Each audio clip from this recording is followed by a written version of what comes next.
ሁለት ሰው ብቻ ነው ኢትዮጵያ ውስጥ ሙዚቃ መሳሪያ መጫወት የሚችል።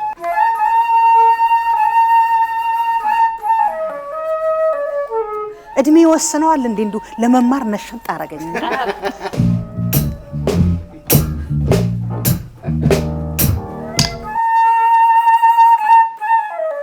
25 ነበር ነው ተከላላ ይገባነው የነበረው።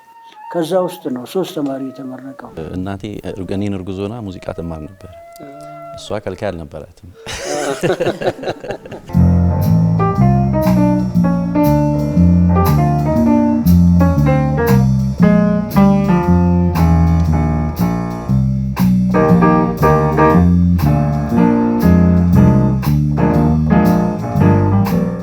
ደረሰን። በጣም ነው የሚያምረው።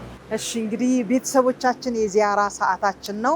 አሁን የምንገኘው በኢትዮጵያ ዘመናዊ ሙዚቃ ላይ ትልቅ ቦታ ያለው ታላቁ የያሬድ ሙዚቃ ትምህርት ቤት ነው የምንገኘው። በጣም ያሬድ ትልቁ የሀገራችን ሙዚቃ ትምህርት ቤት ነው። በዚህ ትምህርት ቤት ውስጥ ትልልቆቹ ሙዚቀኞች እንዳልሽው ፈርተዋል።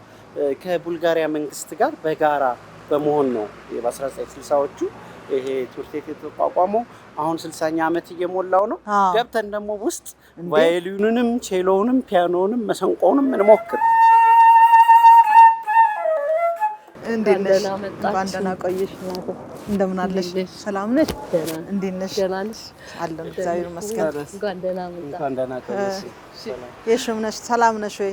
ታዲያስ እያወራን ነበረ ስለዚህ ታላቅ ቤት እና ስለዚህ አንድ 4 ጥያቄ አንቺም ጋር አለን። እንዴት ይዞሻል? ስራ እንዴት ነው? ጥሩ ነው ወይ? በጣም ጥሩ። ሙዚቃ ያለመልማል ይባላል። ገና አንድ 19 ዓመትሽ ነው አይደለም? እዚህ ገና እዚህ ከጀመርኩ። እንግዲህ እኔ አሁን ስሰማ ሙዚቀኛ ነሽ፣ መምህር ነሽ፣ ዋና ዳይሬክተር ነሽ። እንዴት አሳለጥሽው አክሽን ይሄን ሁሉ ሙያ? ያው እንግዲህ ሁሉም እንደ አመጣጡ መሸኘትን መማር ያስፈልጋል። በተለይ የቤተሰብ ኃላፊ ከሆንሽ ደግሞ በልጆችሽም በኑሮሽም ቤት ውስጥ ባለው ነገር እንዳመጣጡ ነገሮችን መፍታት ልምድ ስለሚኖር እዚህ ጋም የሆነው ነገር እንግዲህ ያያስኩትም ልምድም ጠቅሞኛል ይመስለኛል። ሙዚቀኝነቱም ሳይቀር ኃላፊነቱንም እንደገና ደግሞ መምህርነቱንም ሌላም ውጭ ላይ ደግሞ መሳተፋቸውን ነገሮችን በአግባቡ እንዲሄዳቸው ረድቶሻል ብዬ አስባለሁ። የሹም በፍሉት ነው አይደል የተማርሽው? ሙሉ ፍሉት መማሪ የተመኘችው ድሮ በቴሌቪዥን ህብረት ትርኢት ምናምን ሲታይ ሀገር ፍቅር ኦርኬስትራ ላይ አንድ ረዘም ያለች ፍሉት የምትጫወት የፍሉት ተጫዋች ነበረችና እሷን አይታ ነው አይገርምም? እና በእሷ ተስባ ነውና ያኔ የተማርሽው የጓጓሽለት ፍሉትን ተማርሽው አስተማሪም ሆንሽ። ምን ለውጥ አመጣ? ምንድነው ስሜቱ? በጣም ደስ ይላል። ያስተማረቻት እሷ ነች እንዴ? የሚገርምሽ ናት። ራሷ እኮ ናት። ሰምቻለሁ። የሚገርመው ያው ልጅ ሆኜ በቴሌቪዥን ህብረት ትርኢት ሳይ አንድ እሷ አለች በሀገር ፍቅር ቲያትር ፍሉት የምትጫወት ኢንስትሩመንት የምትጫወት ሴት ማለት ነው። ሌላ ደግሞ የመከላከያ ይመስለኛል ትሮምቦን የምትጫወት ሴት አለች፣ ካሰች ትባላለች። ቅርብ ጊዜ አረፈች አሉ። እና በቃ ለእኔ 2 ሰው ብቻ ነው ኢትዮጵያ ውስጥ ሙዚቃ መሳሪያ መጫወት የሚችል ብሎ ነው በልጅነት አይምሮ የማስበውና በኋላ ወይችን ነው ሞኖል ነበር። ከዛ ግን የፍሉት ድምጽ በጣም ወዶ ነበር። እሷ መዘነ ያሬድ ስም መጥቼ ተፈተንኩኝ። ሲቀበሉኝ ፍሉትን የመረጥኩት። ከዛ ውጤቴ ጥሩ ስለነበር ጋሽ ባባ የሚባሉ ነበሩና ነፍሳቸውን ይማረው እስቲ ሲጣትሽን አሉ ቫዮሊን ሊወስዱኝ ማለት ጣትሽ አጭር ነው አታስፈልጊም የመረጥኩት ፍሉት ተሰጠኝ ማለት ነው። እና እንደዚህ ነው የገባሁት። ስመጣ በቴሌቪዥን የማውቃት የሀገር ፍቅሯ ፍሉቲስት መምህር ናት ያሬድ። ሁለቱ መገጣጠሙ ለኔ ደስ ይላል።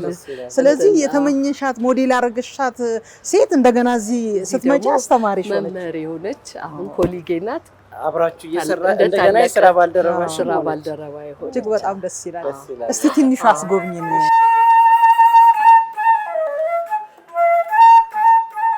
ትምህርት ቤቱ ሲመሰረት ጀምሮ የነበረ አዳራሽ ነው። እዚህ መድረክ ላይ ብዙ ትላልቅ ሰዎች ተጫውተዋል። ትምህርት ቤት ውስጥ የነበሩ ተማሪዎች በሙሉ እዚህ መድረክ ላይ ኮንሰርት አሳይተዋል። ቢያንስ በአመት ውስጥ 2 ጊዜ ፐርፎርም አድርገውበታል። የመጀመሪያ ሴሚስተር ሲያበቃ የክሪስማስ በልምድ ክሪስማስ ኮንሰርት የሚባል አለ። መጨረሻ ላይ ደግሞ ከምርቃት አካባቢ ላይ የሚቀርብ ኮንሰርት አለ። ይሄ መድረክ የብዙ የያሬድ የሙዚቃ ትምህርት ቤት ተማሪዎችና ተመራቂዎች ብዙ ትዝታ ያላቸው መድረክ ነው። ታሪካዊ እኮ ነው በጣም ብዙ ፕሮግራሞችን አይተናል። በተለይ እዚህኛው ፒያኖ ላይ ትልልቆቹ ግርማም፣ እዝራም፣ ወጣቶቹ ነሳሚም፣ እስራኤልንም አይደል ብዙዎቹን አይተናል። አንቺን ያም እዚህ ላይ ኳየር ዘምረናል፣ ኦርኬስትራ ተጫውተናል። በየጊዜው የሚገባው ጥቂት ተማሪ ስለሆነ መምህራንና ተማሪዎች ያላቸው ግንኙነት ልክ የቤተሰባዊ አይነት ነገር ነው።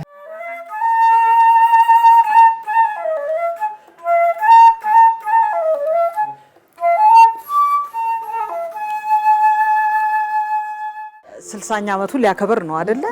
እና ምንድነው ራዕይሽ ታዲያ? ምንድነው ሀሳብሽ ወደፊት ለ60ኛው በዓል ብቻ ሳይሆን ያንቺ ማሳካት የምትፈልጊው ነገር ምንድነው? ብዙ ነገር ነው የማስበው። አንዱ አዳራሹ ማሳደስ፣ ሌላ ደግሞ የምታዩት ሌላ ክፍሎች አሉ ስቱዲዮ ተብለው የተገነቡ የአውሮፓ ህብረት የሰጠን ፈንድ ነበረ። በዛ ፈንድ የተገነባ ነው። ውስጡ ግን አልተሟላም እቃው። የስቱዲዮ እቃዎች ተሟልተው ከዛ በኋላ ደግሞ አዳዲስ ፕሮግራሞች እንዲከፈቱ በአዲስ አበባ ዩኒቨርሲቲ ደረጃ ስለ ሳውንድ ኢንጂነሪንግ ስቱዲዮ ሚውዚሻን እነሱንም የምናፈራበት ነገር ፕሮግራሞች ቢከፈቱ ደስ ይለኛል። አሉሚናዮች አሉ ያሬድ እና እንደ ቤታቸው እየመጡ ትምህርት ቤቱን በደንብ እንዲያገለግሉና ምን ጎደለብን፣ ምን ላሟላ፣ አብሬ ምን ልስራ የሚሉበትን አይነት ፕላትፎርም መፍጠር ፈልጋለሁ። ያሬድ ውስጥ የምትታሙት አንድ ነገር አለ።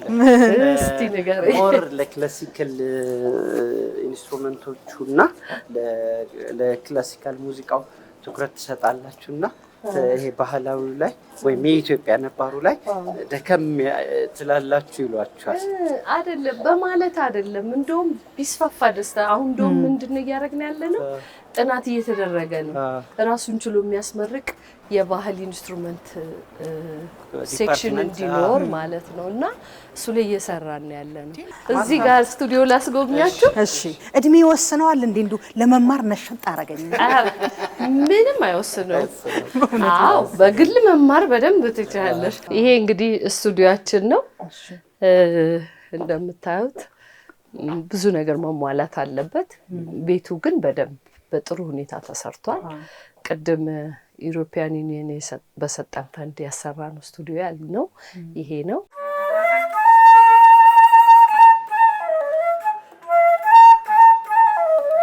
ይሄ እንግዲህ ስቱዲዮ ተገብቶ ዋናው ቀረጻ ከመደረጉ በፊት ለሙዚቀኞች የሚያጠኑበት ፕራክቲስ የሚያደርጉበት ሩም ነው ይሄ የተሰራው። በአጋጣሚ አስተማሪ እዚህ ጋር ፕራክቲስ ሲያስደርግ ተማሪውን ነው የመጣ ነው። እሱ መምህር ነው፣ ለታሪክ ይባላል። እሱ ተማሪው ነው።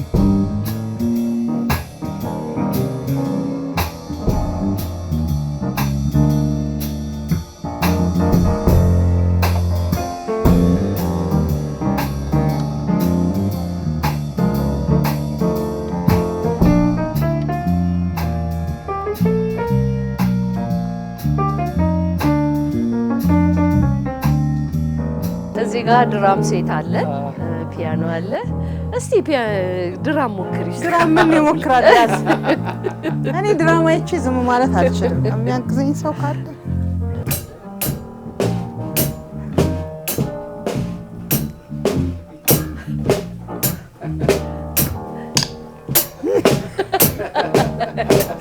እንዲህ የሚያዞሯት ነገር ነች ደስ የምትለኝ።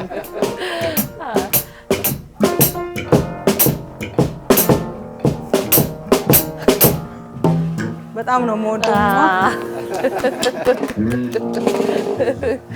አይ ጥሩ ነው። ትንሽ ሌሳም ቢሰጥሽ በጣም ጥሩ ቶኛል። ወኔው ነው ያለው፣ ወኔውና ፍቅሩ አለ። ዋናው እሱ ነው። እናመሰግናለን ለቴ። እንኳን አደረሳችሁ። ይሄ እንግዲህ የምታዩት ይሄኛው ከቅርብ ዓመት ወደዚህ የተሰራው አዲሱ ህንጻ የምንለው ነው። ሶ ይሄ የኢንስትሩመንት ማስቀመጫ ክፍል ነው። የምን መሰላችሁ የውድዊንድ ኢንስትሩመንቶች ውድዊንድ ተብሎ የሚመደቡት ፍሉት፣ ክላርኔት፣ ሳክሶፎን እንደዚህ ከዊንድ ኢንስትሩመንት ጋር የተያያዙ ናቸው። ፍሉቱንማ እንድናሳየን እንጂ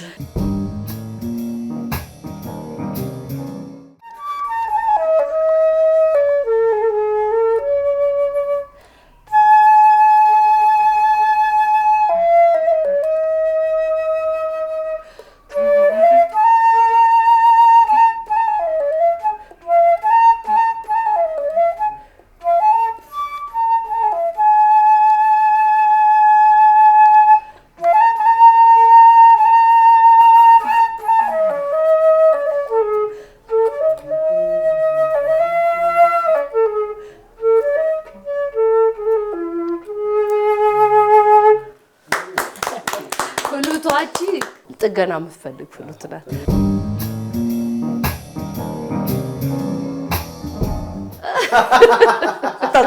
አታስቁኝ። ከባድ ነው። መጥተሽ መማር አለብሽ። እኔ በጣም ውብ ነች እንትና ድምጿ የምታወጣው እና ለዚህ ነው እኔም የተወሰነ አይደለ። ሌሎቹም ፍሎር ላይ የተለያዩ ኢንስትሩመንቶች አሉ። ያው አንዱን ካያችሁ አይ ቲንክ ይበቃል ይመስለኛል። እኔ ከባዱ የሙዚቃ መሳሪያ እዚህ ክፍል አለ ወይ በቃ ያ እንትን ይፈልጋል፣ እዚህ ላይ ይፈልጋል፣ በደንብ ትንፋሽ ይፈልጋል፣ መያዝ ይፈልጋል። ሁሉም የራሳቸው የሆነ ዲፊካልቲ አላቸው።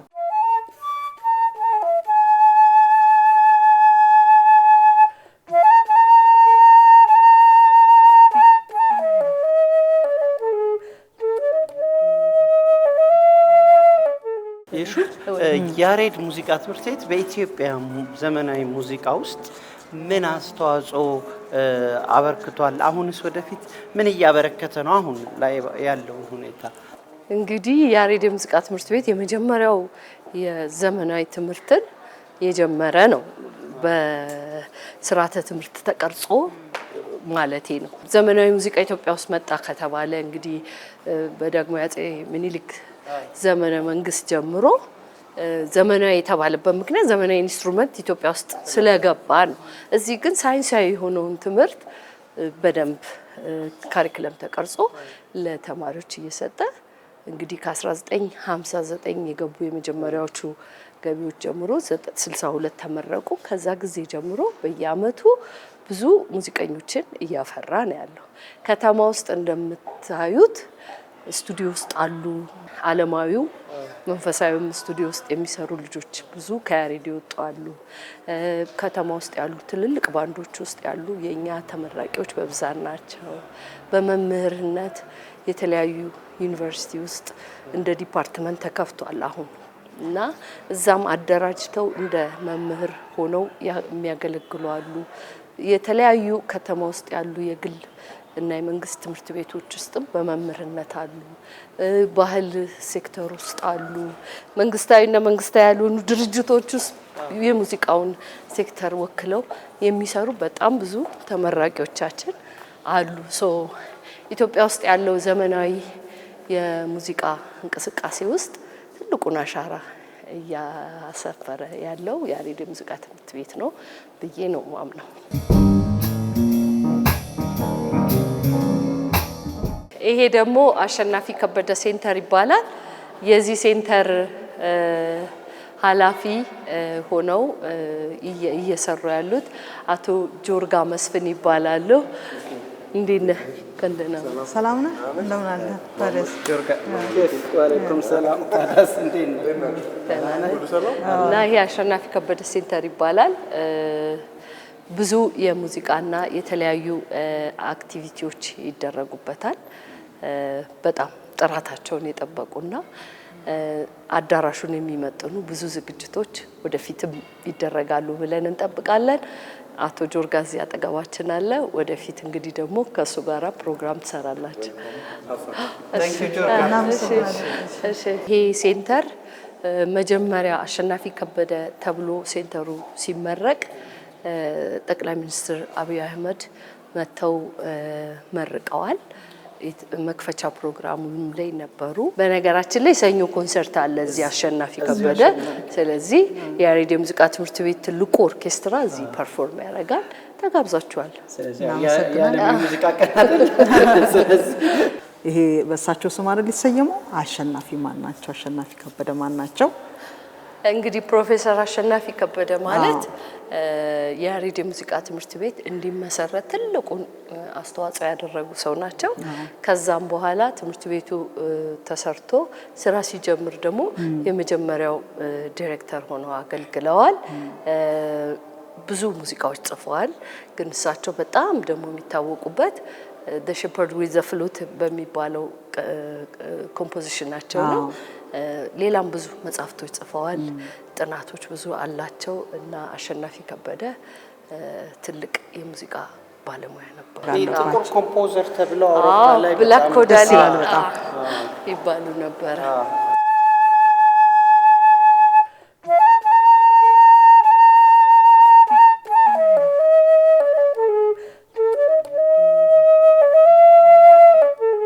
ሁለት ምን ፈልጋቸው ሰዎች ናቸው። እዚህ ጋር ብሩክ አለ። ጋሽ ተክለ ዮሐንስ በነገራችን ላይ የመጀመሪያው ትምህርት ቤቱ ሲመሰረት የመጀመሪያ ተማሪ ነበረ። ጋሽ ተክለዬ ያው እናቆታለን። እንደምንኖት ደህና ኖት? እንኳን ደህና ቆዩን። ብሩክ እንደምን አለ? ሰላም ነህ? ከጋሽ ተክለዬና ከብሩክ ጋራ ቆይታ አድርጉ። ከኔ ጋር ልሰናበታችሁ ነው። በጣም እናመሰግናለን። አመሰግናለሁ። እሺ ደህና ነው። እንኳን ለሙዚቃ ቀን አደረሰ። እንኳን አብሮ አደረሰን። በጣም ደስ ብሎኛል። ትምህርት ቤታችንን በሙዚቃ ቀን መታችሁ ስለጎበኛችሁ። ቤተሰቦቻችን አሁን እዚህ በፕሮፌሰር አሸናፊ ከበደ ስም በተሰየመው ሴንተር ውስጥ አዲሱ አዳራሽ ውስጥ ነው ያለነው። ጋሽ ተክሌ እስቲ ወደ ኋላ ለመልሶትና የመጀመሪያው የያሬድ ትምህርት ቤት ተማሪ ነው ትርሶና በ1960ዎቹ ምን ይመስል ነበር? 1960 በአጋጣሚ ይሄ ትምህርት ቤት የተከፈተበት ዓመተ ምህረት ነው። ማለት በ1959 እስከ 1959 ድረስ በታሪክ እንትኑ የብሔራዊ ሙዚቃ ትምህርት ቤት የሚባል ነበር። አምስተኛ በር የሚባለው አካባቢ ቪላ ቤቶች ነበሩ። ለአንድ አመት እዛ ቆየ። እዛ አንድ አመት ከተማርን በኋላ በ60 ዓመተ ምህረት እዚህ መጣን። በ62 ዓመተ ምህረት የመጀመሪያ ተመራቂዎች 3 ልጆች ተመረቅን። ትምህርት ቤቱ በዛ ጊዜ በብዛት የውጭ ሰዎች ነበር የነበሩት። ቡልጋሪያ ስለሰራው በእርዳታ ትምህርት ቤቱን ቡልጋሪያኖች ነበሩ። እነሱ እንግዲህ ሙዚቃ ኢንተርናሽናል ላንጉጅ ይባላል። በእውነቱም ትክክል ነው። ብዙም እንግሊዝኛ አይችሉም። እነሱ የራሳቸውን ቋንቋ ነው እንትን የሚሉት። የእነሱን ቋንቋ ደግሞ እኛ እንችልም። ቀስ በቀስ እንትን እያሉ እንግሊዝኛውንም ለመዱት እና ከዛ ህንዶች መጡ። እኛ እዛ ውስጥ የመጣን ሰዎች ከዚህ ቀደም በአዲስ አበባ ውስጥ ካሉ ትምህርት ቤቶች ለምሳሌ አሁን ኮከበ ጽባህ ቀዳማዊ ኃይለ ሥላሴ አንደኛ ደረጃ የሚባል ቀበና ያለው ሚኒሊክ እዛ የሙዚቃ ትምህርት ይሰጥ ነበረ እና እውቀቱም ስለነበረን በዛ እንትን ነው ወደዚህም ልንመጣ ይቻልነው እና ሌሎችም ከክፍለ ሀገር የመጡ ነበሩና 25 ነበር ነው ጠቅላላ የገባ ነው የነበረው። ከዛ ውስጥ ነው 3 ተማሪ የተመረቀው። በሙዚቃ ትምህርት ተምሮ መውጣት የሚባል ነገር በዛ ጊዜ የሚታሰብም አይደለም፣ አይፈለግም። እንደ ርካሽ አይነት ነገር ነበር የሚቆጠር የነበረው። ሙዚቀኛ መሆን አዝማሪ መሆን ነው ምናምን እየተባለ ነበር እንትን የሚባለው እና ሙዚቃ ፕላስ የሃይ ስኩል አካዳሚክ እንትን ነበር የምንማር የነበረው። የሴልሲ ትፈተናለህ። ከዛ በኋላ በሙዚቃው ካልሆነ ያው በአካዳሚኩ ይቀጥላል ማለት ነው።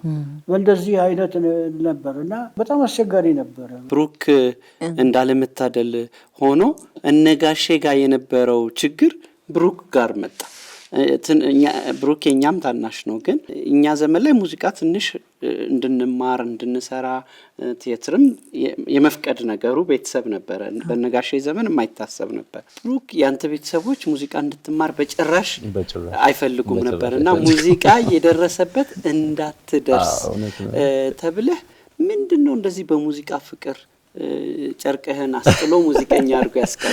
ቤተሰብ ጋር ያለው ጫና ወደ ሙዚቃ ውስጥ እንዳልገባ ሲደረግ የነበረው ጫና ቤተሰብ ውስጥ በሙሉ ሁሉም የቀለም ናቸው። በቃ ይሄ አካዳሚክ ነገር ላይ በጣም ስትሮንግ ናቸው። ለቤታችን ሶስተኛ ልጅ ነኝ እኔና ታላላቆቼ ሁለቱ ሴቶች ናቸው። አንደኛዋ ሐኪም ነች፣ ሁለተኛዋም ዘማሪ ነች፣ ኦርቶዶክስ ቸርች ዘማሪ ነች። እንደገና ደግሞ እሷም ነርስ ነች። ሶስተኛ ላይ ነኝ ያለሁት። ከኔ በታችም ያሉት እንደዚሁ ባንኪንግ፣ ነርሲንግ ምናምን ሶሺዮሎጂ እንደዚህ ነገር ውስጥ ናቸውና ከዛ ደግሞ እናትና አባቴ መምህራን ናቸው። ሁለቱም መምህራን ናቸውና ከአጸደ ህጻናት ጀምሮ በእነሱ እጅ ነው ስንማር ያደግነውና አካዳሚካሊ በጣም ስትሮንግ ነበርኩኝ እኔ እና ምንድነው ብዙ የኢትዮጵያ ቤተሰብ እንደዛ ያስባል ብዬ አስባለሁ። ትምህርት የህይወት በቃ መስመር ነው መንገድ ነው የሚል ነገር አለ አይደለም። ከዛ ደግሞ ወደ ሙዚቃው ስትመጣ እኔ ላይ የሙዚቃ ነገር የታየው መቼ ነው? እናቴ እኔን እርጉዞና ሙዚቃ ትማር ነበር። እሷ ከልካይ አልነበራትም። እና ሳይንሱ ደግሞ እንግዲህ ከ5 ወር ጽንስ አካባቢ ጀምሮ ጽንስ ሙዚቃ ማዳመጥ ይችላል ወይም ድምጽ መስማት ይችላል ጽንስ ውስጥና ኦሬዲ እዛ ውስጥ ነው የተጠነሰሰው ብዬ ነው ማስበው የኔና የሙዚቃ ነገር። ስለዚህ አዛስ ፎርስ ኦፍ ኔቸር እኔ ከዚህ ውጭ መሆን አልችልም፣ ከዚህ ልወጣ አልችልም። እና ከተወለድኩኝም በኋላ አሁን እንደው እናቴ ብትነግርህ እያንዳንዷ ነገሬ ሁሉ ከድምጽ ጋር በጣም የተቆራኘች ነበረችና ሳድግም ማዘር የህፃናት አስተዳደግ ኮርስ ወስዳ ነበርና በጣም ብዙ ተረቶቹ ደግሞ ሚውዚካል ናቸው። በጣም እየዘመረችልን ነው ያሳደገችንና ቤት ውስጥ ብዙ ጊዜ አስታውሳለሁ ልጆች እያለን ማታ ማታ ፍራሽ ተነጥፎ የተረተረት ጊዜ ያለንና በጣም እሱ በጣም ተጽዕኖ አለው። እንዲህ አድርገው ካሳደጉኝ በኋላ ሙዚቃ ትምህርት ቤት አትገባም አይባልም አይደል? አሉ እነሱ ግን አሉና እንዲህ ነው የመጣሁት እኔ ሙዚቃ ላይ። ግን ያው ከዚህ ውጪ ምንም እኔ ፕላን የለኝም በህይወቴ ውስጥ ነው። ከልጅነቴ ጀምሮ በቃ ህልም ያርጌ ነው ያደግኩት ይሄንን። ስለዚህ እነሱን አይሆንም ብዬ በጉልበቴ ነው ሙዚቃ ትምህርት ቤት የገባሁት። አይ ሀሪፍ ነው። አንተ ሙዚቃ ፊልም ውስጥ እየገባ በጣም አሻራህን እያሳረፍክ ነውና ደስ ይላል። ያሬድ ትምህርት ቤት በጣም ለረጅም አመት በመምህርነት በዳይሬክተርነት በተማሪዎች በጣም ከሚወደዱዎቹ አንዱ እርሶ ነውና ምንድነው ያጠኑት? ከዚህ ሁሉ ካጠኑት ውስጥ የትኛውን ነው እርሶ የሚወዱት በይበልጥ? እኔ መጀመሪያ እንደ ሜጀር የወሰድኩት የነበረው ትራምፔት የምትባል መሳሪያ ነች።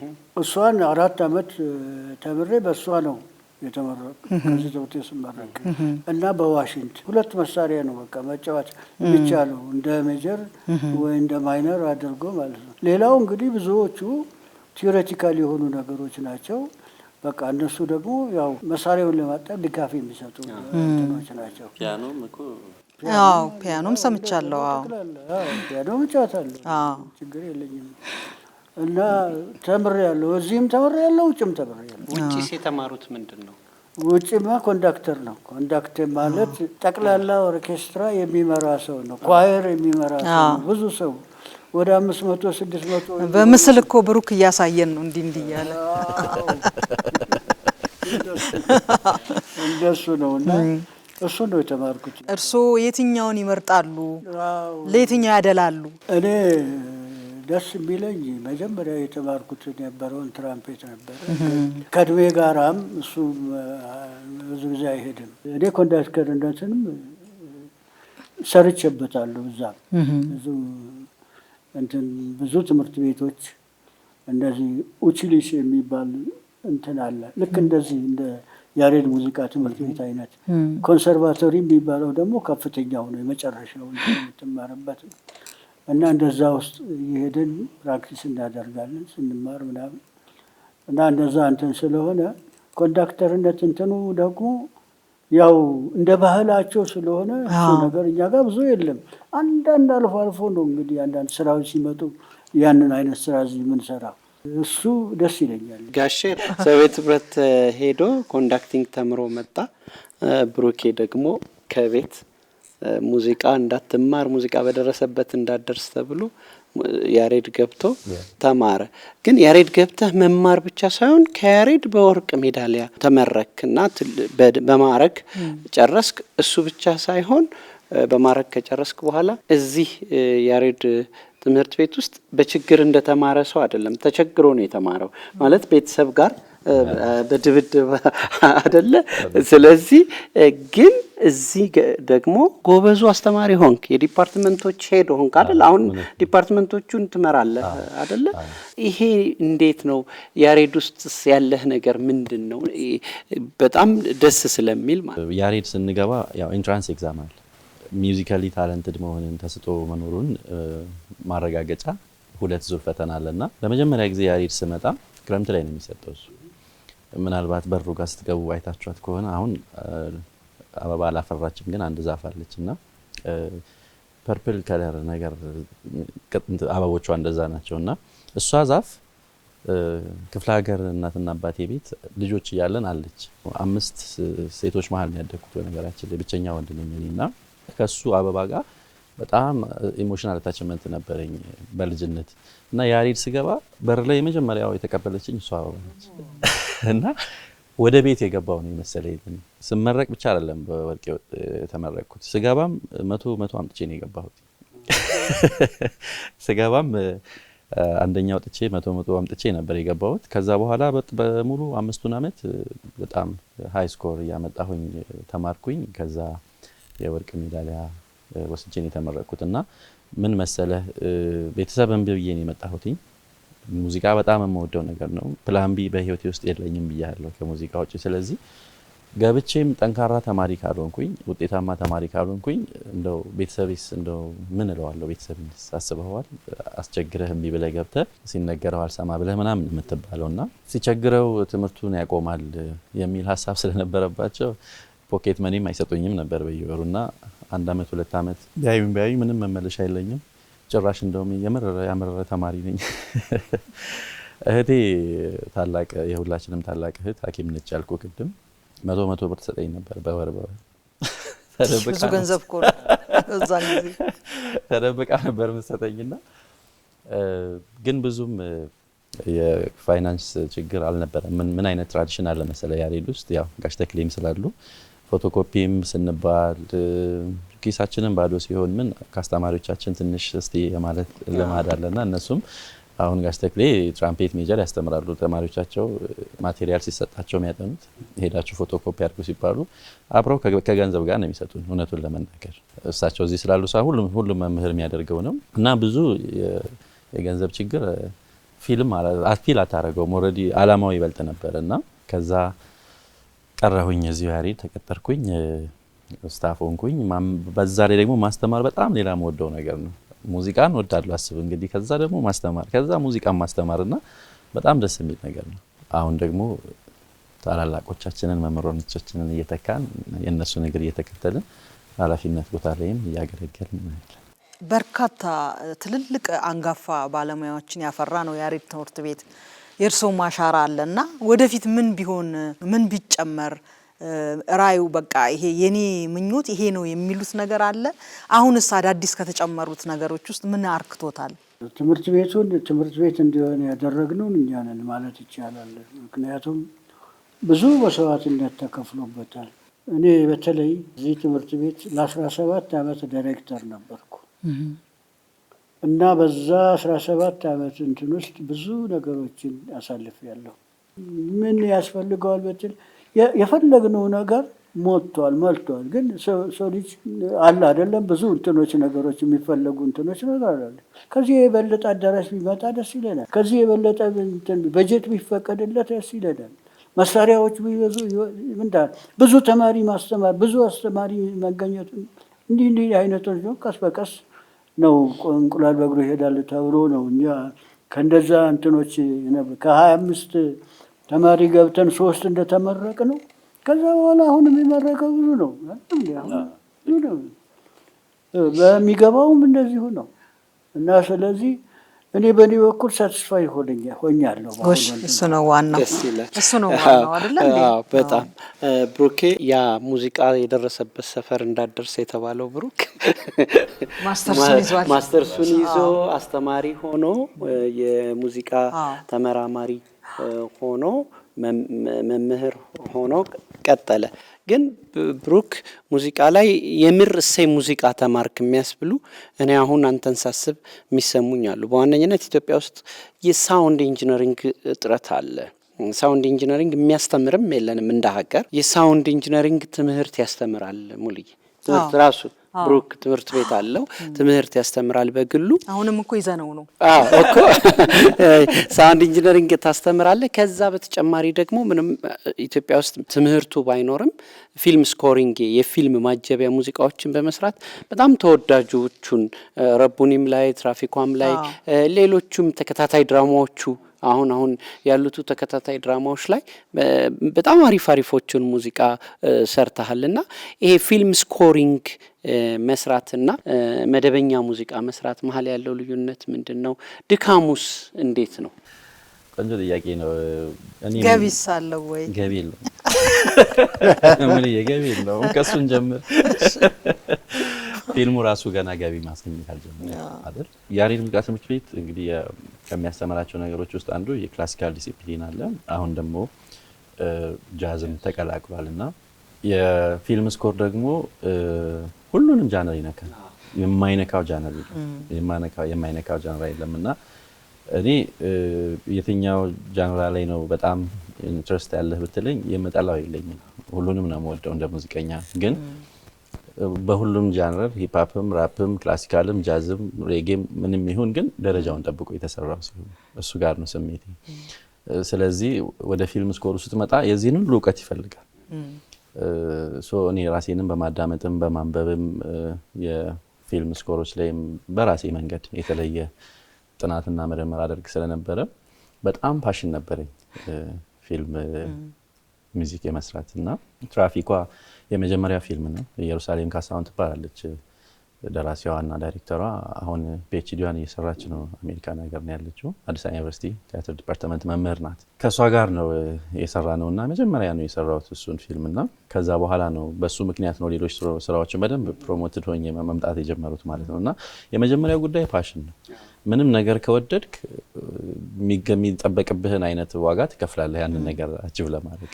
ከመደበኛው ሙዚቃ ጋር ምንድነው የተለየው ነገር? ፊልም ስትሰራ የፊልም ሙዚቃ ስትሰራ በሙዚቃው ስቶሪ መናገር ነው። በቃ ፊልሙን ኢንሃንስ ማድረግ ነው፣ ኢሞሽኑን ኢንሃንስ ማድረግ ነው። ሶ ሞር ኦፍ ናሬሽን። ሶ ፊልሙን ባይኖር ቪዥዋሊ የምናየው ነገር ባይኖር ሙዚቃው ራሱ ብቻውን ዘፈንም ግጥምም ሳይኖረው ሊሪክስ ሳይኖረው ብቻውን እየሄደ ስሜትንም መግለጽ ስቶሪንም መናገር እንዲችል አድርጎ መስራት ነው ሐሳቡ። ብዙ የቲያትር ጓደኞች አሉኝ። ኢየሩሳሌም ያልኩህ አንዷ ነች። ፊልም ላይም ብዙ ጓደኞች አሉኝና ላንጉዌጁንም ዲሲፕሊኑንም ለመልመድ ከነሱ ጋር ደግሞ በጣም ጥረት አድርገ ነበር። በጣም ከፍተኛ ጥረት አድርገ ነበርና እሱን እኔ ደግሞ ወደ ሙዚቃ መልሰዋለሁ ማለት ነው። ለሰጣችሁን ጊዜና አክብራችሁ እዚህ ሰዓታችሁን ስለሰጣችሁን በጣም ነው የምናመሰግነው። በድጋሚ እንኳን ለሙዚቃ ቀን አደረሳችሁ። ሁለታችሁ እዚህ ትምህርት ቤት ላይ ትልቅ አሻራ ያሳረፋችሁ ናችሁና ለዚህ ደግሞ ዛሬ ዝየራችንን ያሬድ ትምህርት ቤት ማድረጋችን በጣም ደስ ብሎናል አይደል ማሚ? በጣም ደስ ብሎናል። ጋሽ ተክሌንም ብሩክንም እንኳን ለሙዚቃ ቀን በድጋሚ ያደረሳችሁ።